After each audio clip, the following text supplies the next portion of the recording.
नमस्कार साथियों, online classes के अंतर्गत आप सभी का स्वागत है।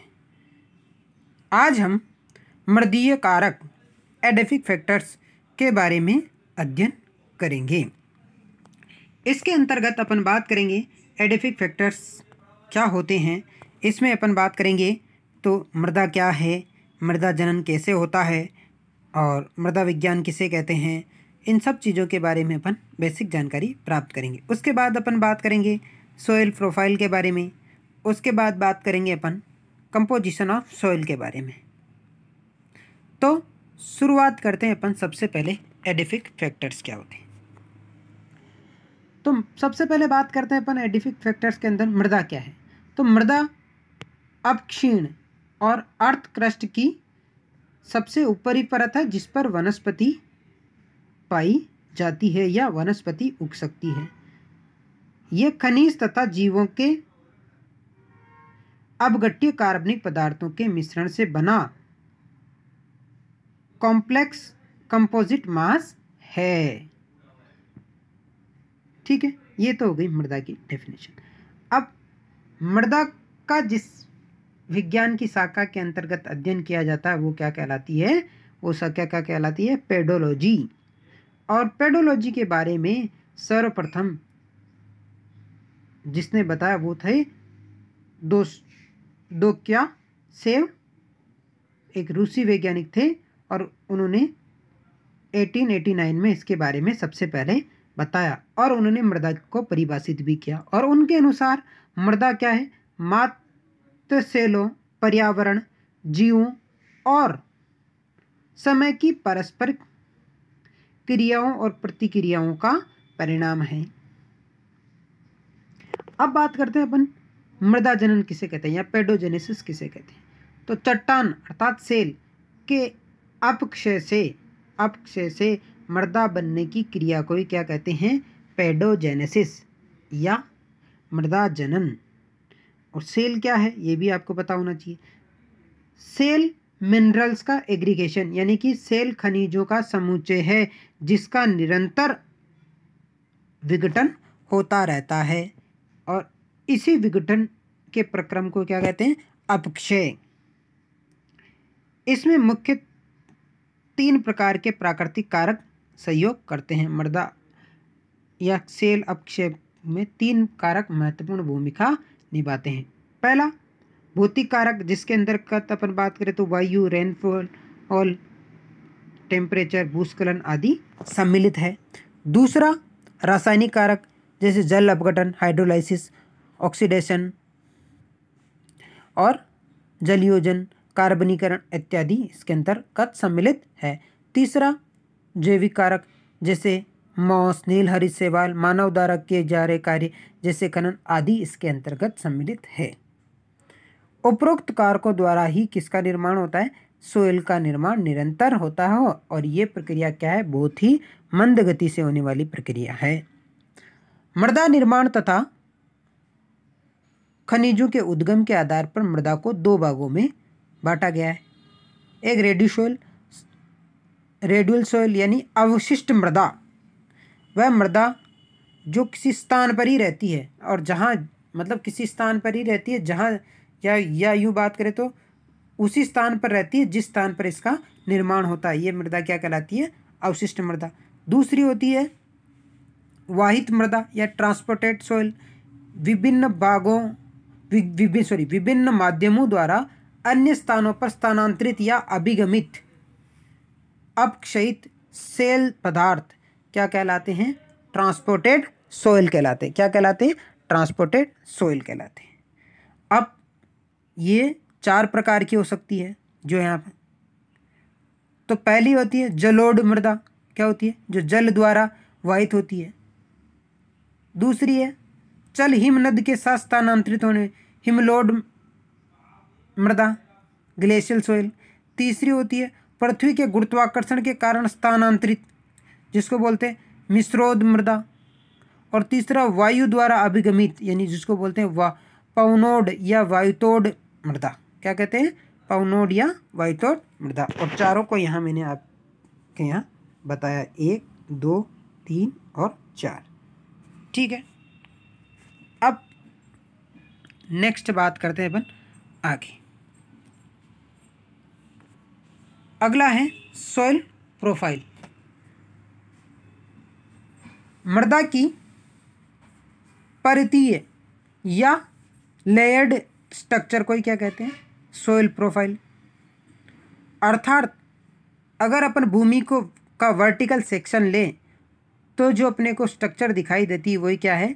Soil profile. और वर्टिकल सेक्शन के अंदर ही इसमें लगभग सुस्पष्ट परतें यानी कि सॉइल होरिजन्स होते हैं जिनकी मोटाई व लक्षणों में सुव्यवस्थित अंतर दिखाई देता है। अब ये होरिजन्स मुख्य रूप से 3 प्रकार के होते हैं, परंतु ए भाग का ही एक भाग होता है ओ होरिजन।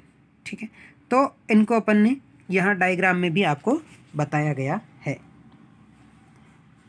अब सबसे पहले बात करें अपन तो ए होरिजन।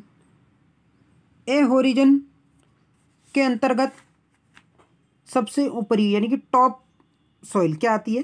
टॉप सॉइल ए होरिजन। और इसकी ये टॉप सॉइल, इसी का भाग क्या है? ओ होरिजन। और इसमें क्या आता है? हुमस और humus on the ground surface. जो ग्राउंड सरफेस की हुमस है वही क्या कहलाती है? ओ भाग। क्या कहलाती है? ओ भाग।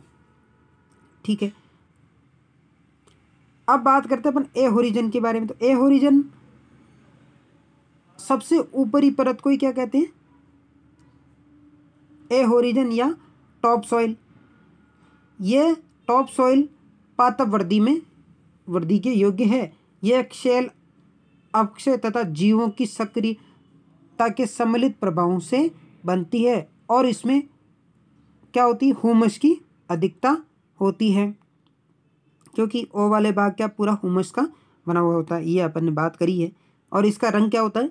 गहरे भूरे कलर का इसका रंग होता है। ये है ए होरिजन। ठीक है, अब बात करते हैं अपन बी होरिजन, इस वाले भाग की।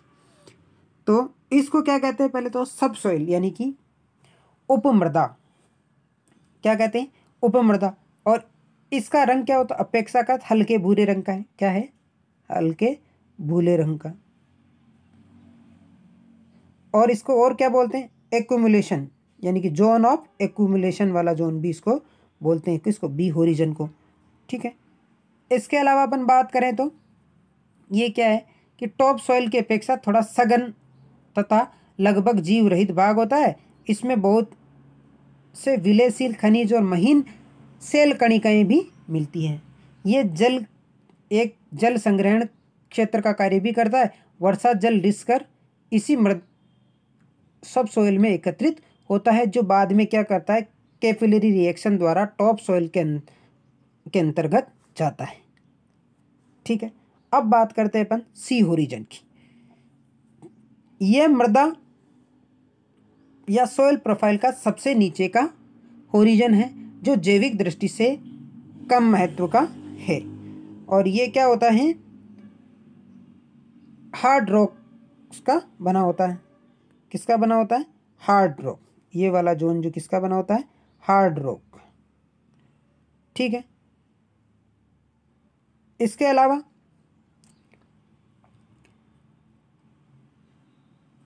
इसमें क्या होते हैं कि कभी कभी पौधों की लंबी जड़ें भी पहुंच सकती है इस वाले क्षेत्र में। अब बात करें अपन ओवरऑल तो घास स्थलों की अपेक्षा वनों में शीर्ष मृदा का जो टॉप सॉइल का स्तर क्या होता है? प्राय मोटा होता है। घास स्थलों की अपेक्षा वनों में क्या होता है? शीर्ष मृदा का जो टॉप सॉइल का स्तर होता है वो मोटा होता है। और वनस्पति विहीन मृदा में शीर्ष मृदा नहीं हो पाई जाती तथा उप या सब सॉइल पृष्ठभूमि तक पहुंच जाती है। इस तरीके से अपन ने अभी बात करी सॉइल प्रोफाइल की। अब नेक्स्ट अपन बात करते हैं किसके बारे में? मेजर कंपोनेंट ऑफ सॉइल या कंपोजिशन ऑफ सॉइल। तो मृदा का संगठन मुख्य रूप से सामान्य उद्यान मृदा की बात करें तो ये 4 प्रमुख घटकों से मिलकर इसमें 4 प्रमुख घटक होते हैं। पहला मिनरल मैटर यानी कि खनिज संगठक। ये लगभग 45% के आसपास होता है। दूसरा ऑर्गेनिक मैटर लगभग 5% के आसपास, जिसके अंदर ह्यूमस, रूट्स और ऑर्गेनिजम्स ये सब चीज़ें सम्मिलित होती है। इसके अलावा तीसरा और चौथा एयर और वाटर, ठीक है, मृदा, जल और मृदा वायु, ये लगभग 25% के आसपास मृदा में होती है। अब सबसे पहले बात आती है कि सॉइल टेक्सचर या mineral component and soil texture की बात करें तो शुरुआत करते हैं अपन कि जो खनिज पदार्थ चट्टानों से व्युत्पन्न होते हैं और खनिज कणिकाओं के आमाप में बहुत ही विविधता पाई जाती है, जिसका प्रभाव मृदा के गुणों पर पड़ता है। और मृदा विज्ञान का जो अंतर्राष्ट्रीय संघ है उसके अनुसार मृदा कणों को निम्नलिखित भागों में वर्गीकृत किया गया है। यहाँ अपन ने वर्गीकृत के बता, एक ग्रेवल, सेंट, सॉल्ट्स और क्ले, मुख्य रूप से 4 भाग होते हैं, ठीक है। अब बात करें तो रासायनिक दृष्टि से जो ग्रेवल और सेंट होती है वो क्या होती है, प्राय अक्रिय होते हैं। इसके अलावा बात करें अपन क्ले, यानी कि जिन क्ले में मुख्यतः मैग्नीशियम तथा सिलिकॉन के ऑक्साइड से बने होती हैं। क्ले जो बनी होती है वो किसकी बनी होती है, एल्यूमिनियम और सिलिकॉन के ऑक्साइडों से बनी होती है। विभिन्न आमापों की खनिज कणिकाओं का आपेक्षिक अनुपात ही क्या कहलाता है, आपेक्षिक अनुपात ही किसका निर्धारण करता है, सॉइल टेक्सचर को निर्धारित करता है, जो उसकी जलधारिता, पोषकता तथा उसमें उगने वाले पौधों को प्रभावित करता है। सेल कणों के आपेक्षिक अनुपात के आधार पर अपन बात करें तो मुख्य रूप से तो मृदा को 4 भागों में डिवाइड कर सकते हैं।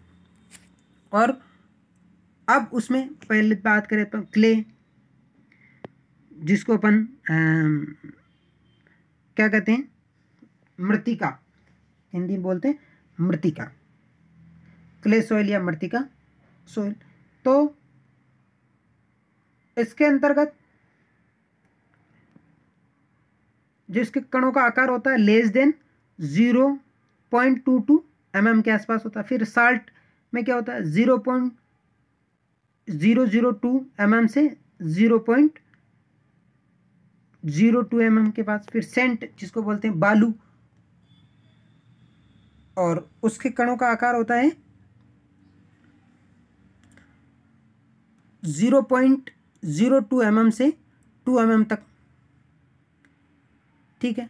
अब बालू के प्रकार दे रखे हैं और लास्ट में अंतिम में ग्रेवल, और जिसमें मृदा के कणों का आकार लार्जर देन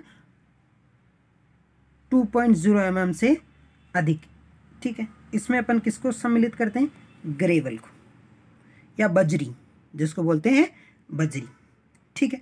ये तो हो गई सॉइल टेक्सचर की बात। अब बात करते हैं अपन सॉइल ऑर्गेनिक मैटर की बात करें तो मृदा में मृत जीवों के अपशिष्ट कार्बनिक अवशेषों को क्या कहते हैं, ह्यूमस, क्या कहते हैं, ह्यूमस, ठीक है। ये मृदा की उर्वरता के लिए अत्यंत आवश्यक है। यह मुख्यतः पौधों तथा जंतुओं के अवशेषों तथा उनके उत्सर्जी पदार्थों के अपघटन से बनता है। ह्यूमस की बात कर रहे हैं अपन। केचुए भी ह्यूमस निर्माण में महत्वपूर्ण योगदान देते हैं। मृत कार्बनिक पदार्थों का अपघटन मृदा के सूक्ष्म जीवाणुओं, कवकों आदि द्वारा होता है। ह्यूमस निर्माण के प्रक्रम को क्या कहते हैं, ह्यूमिफिकेशन, क्या कहते हैं, ह्यूमिफिकेशन तथा ह्यूमस का खनिज लवणों में परिवर्तन खनिजीकरण कहलाता है। ये 2 प्रकार से हो सकता है। एक होता है मोर ह्यूमस, ये क्या होता है, तो मोर ह्यूमस की अपन बात करें, पहला मोर ह्यूमस की अपन बात करें, ये ह्यूमस अपरिपक्व अवस्था में होता है। इसमें खनिज लवण अपेक्षाकृत कम होते हैं और मृदा में केचुए नहीं पाए जाते। दूसरा आता है मल हुमस। ये परिपक्व हुमस होता है, इसमें प्राय केंचुओं की अधिकता होती है। ठीक है, अब बात करते हैं अपन नेक्स्ट वाटर सॉइल के बारे में। किसके बारे में? वाटर सॉइल के बारे में बात करें तो मृदा जल का मुख्य स्रोत क्या है? तो आपसे पूछे कोई कि मृदा जल का मुख्य स्रोत क्या है, तो वर्षा। क्या है? वर्षा। अब बात करें पहला बिंदु कि भारी वर्षा के उपरांत जल का कुछ भाग ढालों से बह जाता है। कुछ भाग ढालों से बह जाता है, जिसे क्या कहते हैं? रेन ऑफ वाटर, यानी वाह जल। उसे क्या कहते हैं? वाह जल, जो पौधों को सहजता से उपलब्ध नहीं होता। ठीक है। दूसरा, कुछ जल ग्रेविटी यानी कि गुरुत्व के प्रभाव से भूमि से रिसकर भूम जल स्तर यानी कि वाटर टेबल तक पहुंच जाता है, और इसे क्या कहते हैं? ग्रेविटेशनल वाटर या गुरुत्वाकर्षण जल। क्या कहते हैं? गुरुत्वाकर्षण जल। ये पौधों को सहज प्राप्त नहीं होता, इसीलिए इसका पौधों के लिए बहुत अधिक महत्व नहीं होता। वर्षा जल का कुछ अंश मृदा। अब बात करते हैं तीसरा, वर्षा जल का कुछ अंश मृदा की कलिलीय कणिकाओं के बीच के अवकाशों को भर देता है, या इन कणिकाओं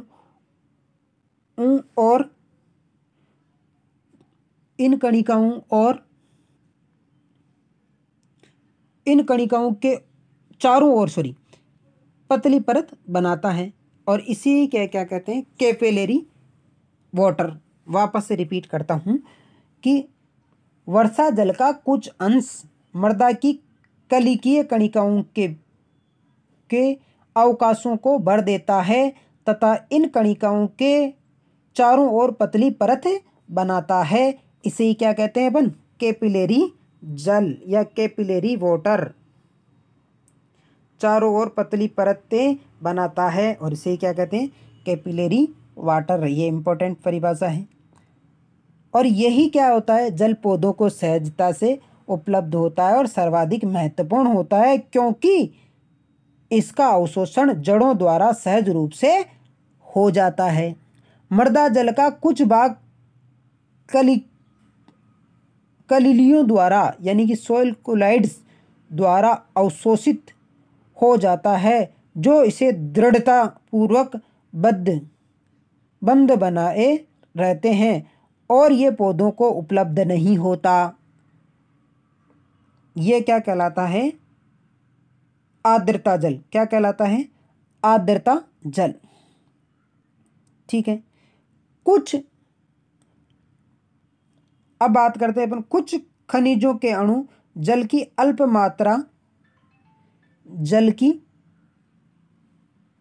अल्प मात्रा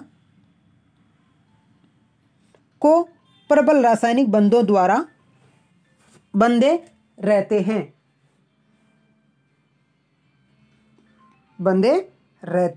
हैं, और इसे ही क्या कहते हैं? रसायन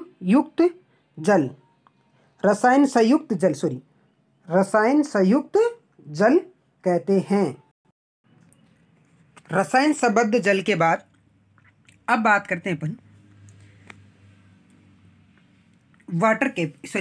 मृदा जल धारिता फील्ड कैपेसिटी के बारे में चर्चा करते हैं। फील्ड कैपेसिटी क्या होती है? तो मृदा में जल की वह मात्रा या उस मात्रा को कहते हैं जो मिट्टी में गुरुत्वीय जल के निष्कासन के बाद शेष रह जाती है। वापस से रिपीट करता हूँ, फील्ड कैपेसिटी क्या है? तो मृदा में जल की उस मात्रा को कहते हैं जो गुरुत्वीय जल के निष्कासन के बाद शेष रह जाती है। अर्थात अगर अपन इसको यूँ डिफाइन करें कि field capacity is equal to केशिका जल प्लस आर्द्रता जल प्लस रासायनिक संयुक्त जल प्लस जलवाष्प मिलकर क्या बनाते हैं, फील्ड कैपेसिटी। ठीक है। आर्द्रता जल तथा केशिका जल के योग को ही मृदा की जल धारण क्षमता कहते हैं। वापस से रिपीट कर रहा हूँ, आर्द्रता जल तथा केशिका जल के योग को ही क्या कहते हैं, जल धारण क्षमता। आर्द्रता की वह प्रतिशतता जो मृदा में उस समय होती है जब पौधे में पहली बार स्थायी म्लानी परमानेंट वोल्टिंग उत्पन्न होती है, क्या कहलाता है, म्लानी गुणांक कहलाता है। क्या कहलाता है, म्लानी गुणांक कहलाता है। ठीक है। अब इसके अलावा एक दो परिभाषाएं और है, जैसे प्राप्य जल, अप्राप्य जल, होलार्ड और कैस्काड या इकार्ड, ये क्या है, इनके बारे में हल्की थोड़ी सी बात कर लेते हैं। तो भूमि में उपस्थित समस्त जल पौधों के लिए उपलब्ध नहीं होता। वह जल या जल का वह भाग जिसे पौधे अवशोषित करते हैं वो क्या कहलाते हैं, प्राप्य जल, और वह भाग जो अवशोषित नहीं करते वो क्या कहलाता है, अप्राप्य जल। ठीक है। अब दूसरी शब्दावली के अनुसार मृदा में जल की कुल मात्रा को क्या कहते हैं, होलार्ड। क्या कहते हैं, होलार्ड। पौधों को उपलब्ध वह जल अंश जो अवशोषित होता है वो क्या कहलाता है, क्रेसार्ड। क्या कहलाता है, क्रेसार्ड, जिसको अपन पहले क्या बोलते थे, प्राप्य जल। ठीक है। और वह अंश जो पौधों द्वारा अवशोषित नहीं हो सकता वो क्या कहलाता है, ईकार्ड। क्या कहलाता है, ईकार्ड। ठीक है। इस तरीके से अपन ने दो अन्य परिभाषाओं के बारे में भी बात करी। अब नेक्स्ट अपन बात करते हैं सॉइल एयर। मृदा वास्तव में एक क्या है, छिद्रित या प्योरस स्ट्रक्चर है या रचना है, जिसमें क्या मृदा के अंदर क्या बहुत सारे छिद्र या प्योर पाए जाते हैं।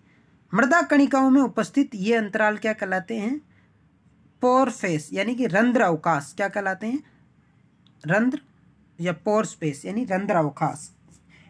कुछ जल तथा वायु इसमें भरे हुए रहते हैं। जो मृदा में अवकाश होते हैं उन्हीं में क्या होते हैं, जल और वायु भरी हुई रहती है। मृदा में ऑक्सीजन की मात्रा बीजों के अंकुरण, जड़ों की वृद्धि, भूमि की उर्वरता, हुमस निर्माण, मूल रोमों के परिवर्धन, जीवाणु द्वारा नाइट्रोजन यौगीकरण, जड़ों द्वारा अवशोषण आदि प्रक्रमों के लिए आवश्यक है। यानी कि मृदा के अंदर अगर वायु उपस्थित है तो ये सब कार्यों के लिए वो ये सब कार्य वो कर सकती है। ठीक है। इसके अलावा अपन बात करें, शीर्ण वातावरण के कारण पौधों में अनेक कार्यकीय एवं शारीरिक गुणों में परिवर्तन आ सकते हैं, जैसे मैंग्रोव पादपों में न्यूमेटोफोर का पाया जाना। ठीक है। इस तरीके से अपन ने एयर सॉइल भी क्या है, मृदा के लिए बहुत ही महत्वपूर्ण कारक है। तो अपन ने आज कंपोजिशन ऑफ सॉइल के अंदर चार मुख्य चीज़ों के बारे में चर्चा की कि खनिज संगठन और मृदा कार्बनिक पदार्थ, मृदा जल और मृदा वायु। इस आशा करते हैं आपको ये टॉपिक समझ आया होगा। धन्यवाद।